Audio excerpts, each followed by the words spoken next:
Hello everyone, welcome back to another video. So guys, in this video I'm going to show you how to fix FaceTime crash when connecting on iOS 15.1. So guys, if you have the same problem and your FaceTime is crash when your phone is connecting, I'm going to show you how you can fix this problem. So let's get start the video without wasting any time. So before we start the video guys, hit the like button and subscribe to the channel. So first of all, you need to restart your iPhone.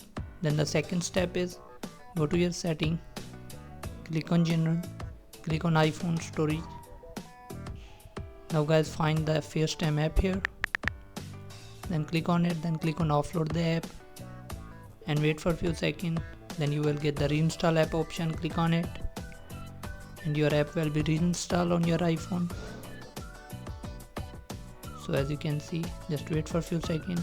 Now the app is reinstalled guys. Now your problem will be solved. So if you're still facing this problem, then the next step you need to do is go to the setting, general, then click on reset, then click on reset all setting. You won't lose your data, just click on it, reset all setting. So thanks for watching guys.